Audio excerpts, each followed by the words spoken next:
Well, yesterday on the Dr. Oz show, we talked about the different body types for our health, and in this morning's follow-up visit, Nathan Drendel, a dietitian and community health specialist with ProMedica, is here to talk about some of the advantages and disadvantages to popular diets.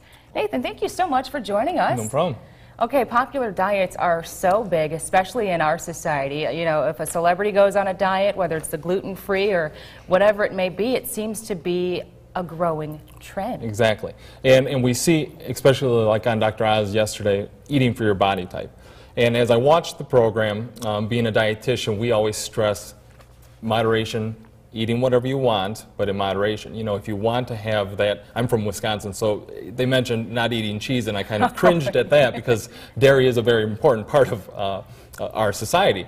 But as I watched that and I saw them take foods away from certain body types, the skinny individuals, the more muscular, and then the heavier individuals, we kind of cringe at that because when you take away foods, typically people want them even more, and they could be beneficial to people, and without the science backing it, it turns into kind of a fad diet. So. Yeah, and you mentioned cheese. I'm a cheese lover myself, but I've heard, even my doctor has said there are specific cheeses that maybe you should eat more of and less of, so like the fetas and some of the other ones. How can you make sure that you still get your fill, but you get the health benefits out of it as well? Right. Obviously with the low-fat cheeses would be the way to go, but I always stress things with very potent flavors, the fetas, blue cheese, things like that, because then you tend to use less than the mild cheddars or things like that, which you tend to pile on because the flavor is not as strong. So going with those, the softer cheeses,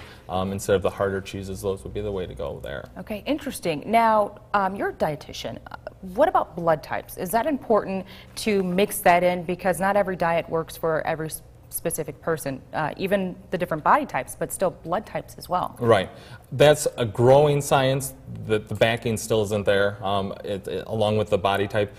Anything with nutrition, the science is still relatively new to put down certain blood types, having to watch cinnamon consumption or olive oil consumption, things like that.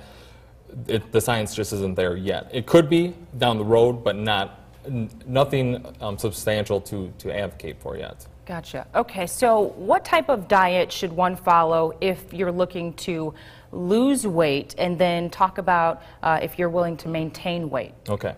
I always stress finding what you like to eat. Okay, I love Mexican food, and Mexican food typically isn't the healthiest for you, but I allow it in my diet, but I just can consume less. Physical activity, obviously, you need to have. So when you're trying to lose weight, eating higher amounts of protein, not anything excessive, but cutting back on some of the simple carbohydrates, the sodas, the fruit juices, things like that provide empty calories, okay? Cutting those out of our diets, increasing the lean proteins, those keep you full a lot longer. Eating the healthier fats, olive oils, canola oils, walnuts, items like that, those also keep you full longer. And what you guys mentioned before, consuming whole grains. Because the whole grains also, with the fiber, those keep you full longer, and that will tend to decrease how much food you consume overall throughout the day.